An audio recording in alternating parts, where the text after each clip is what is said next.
The purpose of this podcast is to educate and to inform. This is not a substitute for professional medical care and is not intended for use in the diagnosis or treatment of individual conditions. Guests on this podcast express their own opinions, experience, and conclusions. The mention of any product, service, organization, activity, or therapy should not be construed as an ASCO endorsement. Welcome to the ASCO Guidelines episode of the ASCO University Weekly Podcast. My name is Alexander Drillon, and I'm the Clinical Director of the Early Drug Development Service at Memorial Sloan Kettering Cancer Center and Editorial Board Member for ASCO University. Today, we feature an ASCO guideline published in the Journal of Clinical Oncology. The episode you are about to hear was originally aired on the ASCO Guidelines podcast series. The ASCO Guidelines podcast series features interviews with panelists of recently published ASCO Clinical Practice Guidelines products, highlighting recommendations and noteworthy qualifying statements made by the expert panel. Hello and welcome to the ASCO Guidelines podcast series. My name is Shanna McKernan, and today I'm interviewing Dr. Brian Schneider, an author on management of immune-related adverse events in patients treated with immune checkpoint inhibitor therapy, American Society of Clinical Oncology Clinical Practice Guideline, written in collaboration with the National Comprehensive Cancer Network. Thank you for being here, Dr. Schneider. Thank you. Appreciate you having me. First of all, can you give us an overview of what this guideline generally covers?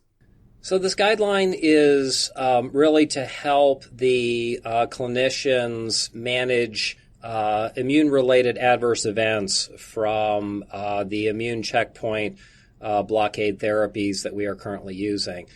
So the guideline really focuses on side effects from the PD-1, PD-L1 inhibitors, and the CTLA-4 inhibitor ipilimumab.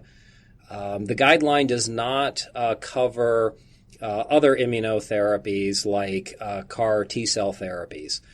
And so this guideline really helps the clinician grade the toxicity or the side effect from the immunotherapy, and then offers potential treatment recommendations. What are some of the more common immune-related adverse events?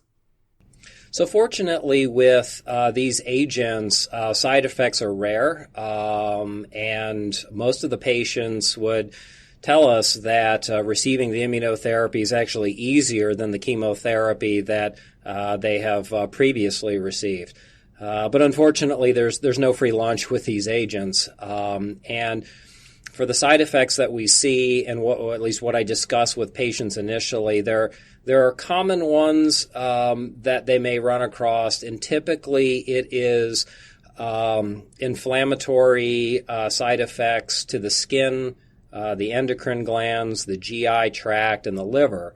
And so the patients may develop a rash or develop pruritus. Very common to say that they may develop a significant itchy sensation. Loose stools are common.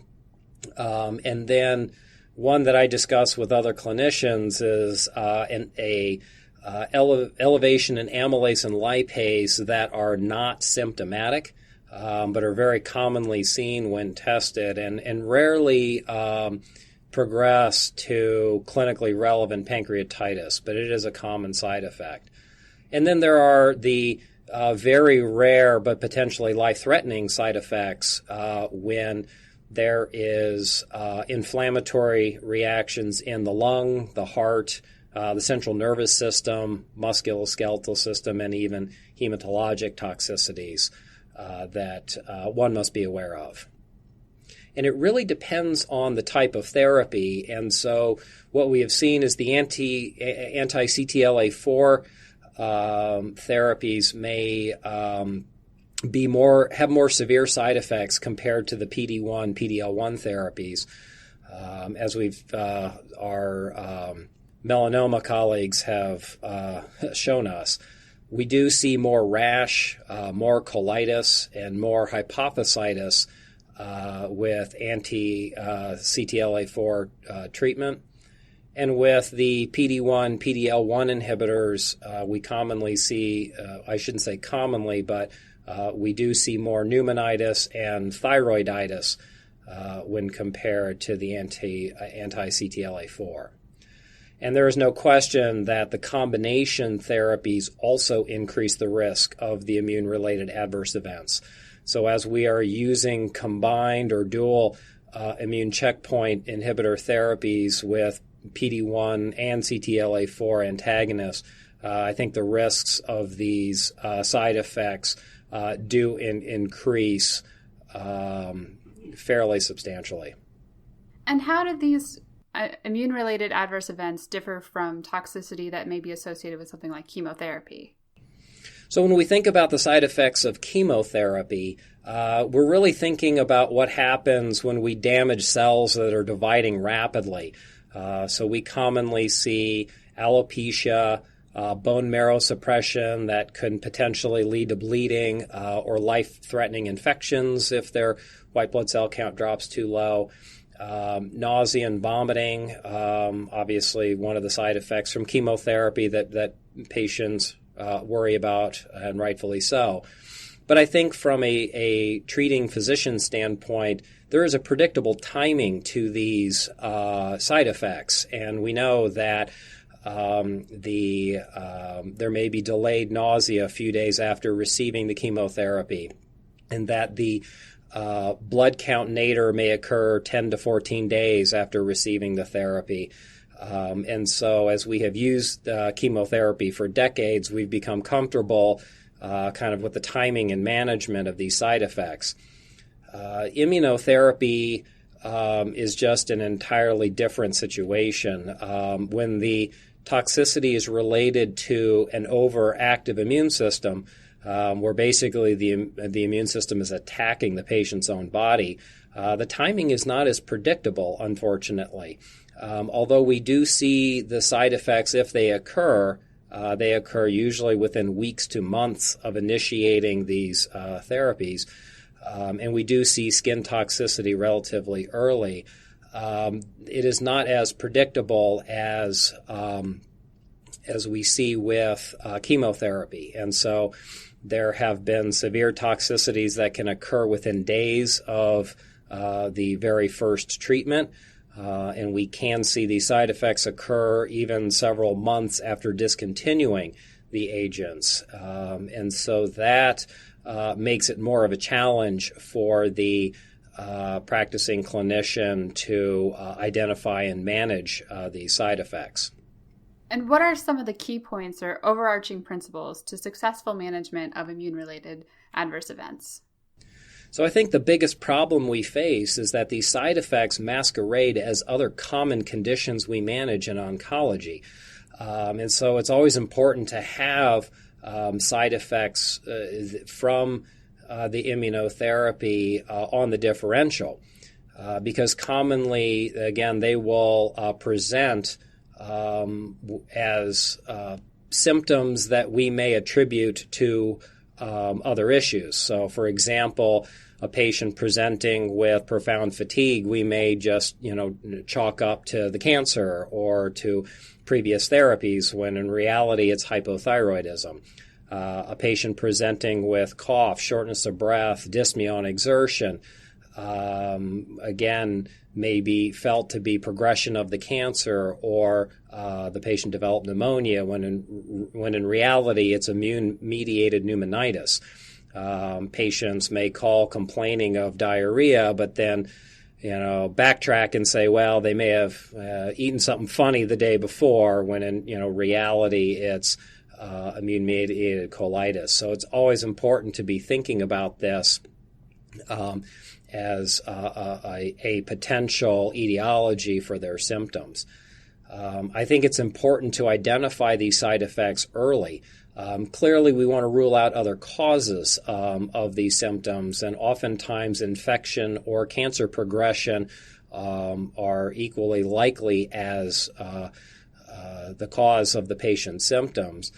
But if there's truly concern that this is a side effect of the immunotherapy and the patient is in dire straits, it's certainly reasonable to start high-dose corticosteroid early while the workup is ongoing, because the sooner the patient is treated, the better chance of resolving it and averting potentially long-term morbidity.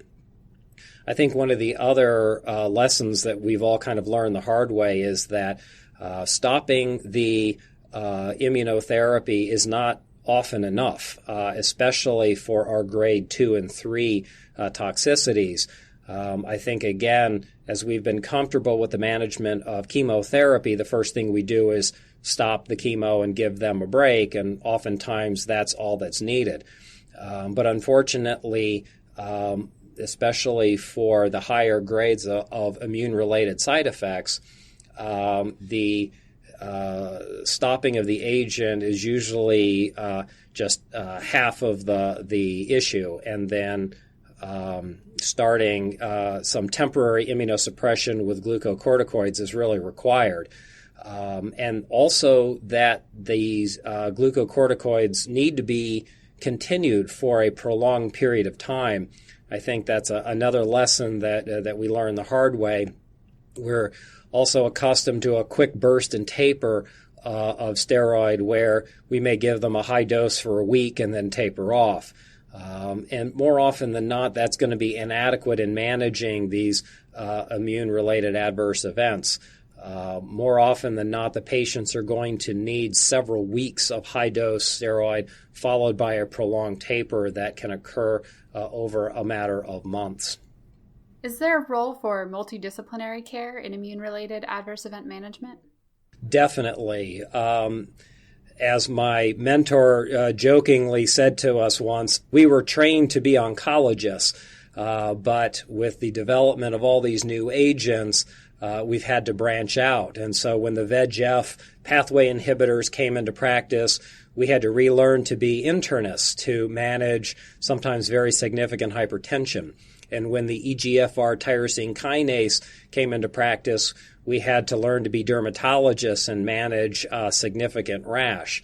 Now, as you can see, with toxicities that span multiple disciplines, including gastroenterology, hepatology, pulmonary, endocrine, neurology, it's critical to get the subspecialists involved early to help with the management, because the oncologist may not be as familiar with use of other immunosuppressants that the subspecialists may have more experience with. So for example, infliximab is an anti-TNF antibody used by gastroenterologists for inflammatory bowel conditions like Crohn's disease or ulcerative colitis. And this agent has been used effectively to treat immune checkpoint inhibitor-induced colitis that has failed to improve with high-dose steroid. And so the subspecialist involvement, may prevent the complications from long-term steroid use because we worry that oftentimes there can be significant morbidity and mortality from long-term steroid use, as the patients may succumb to opportunistic infections like pneumocystis pneumonia, aspergillus pneumonia, HSV sepsis, mucormycosis. So having early recognition of these significant side effects and getting the specialist involved may help get the toxicity under control in a quicker period of time and eliminate these other potential bad outcomes for these patients. Also, something that's not often discussed is early recognition from our emergency medicine colleagues is important, as they are, unfortunately going to be on the front line when facing some of these potentially life-threatening side effects. And so working closely with them so that they know what the warning signs and how to manage these side effects is going to be critical moving forward as these agents are used more and more in our oncology practices. And finally, how will these guideline recommendations affect patients? So early detection and treatment may prevent progressive toxicity that really can have substantial morbidity and even be lethal. And I think this may afford the patient a chance of potentially restarting the immunotherapy that may be, critical to controlling their cancer. And so I think as the word gets out about best practices in managing these potentially significant side effects, we can see our community colleagues, emergency room, and our subspecialists being able to more efficiently identify and treat these significant side effects that will hopefully not derail the patient's therapy from what's clearly a life-threatening malignancy. Okay, thank you for your time today, Dr. Schneider, and thank you to all of our listeners for tuning into the ASCO Guidelines podcast series. If you've enjoyed what you've heard today, please rate and review the podcast and refer to the show to a colleague. Thank you.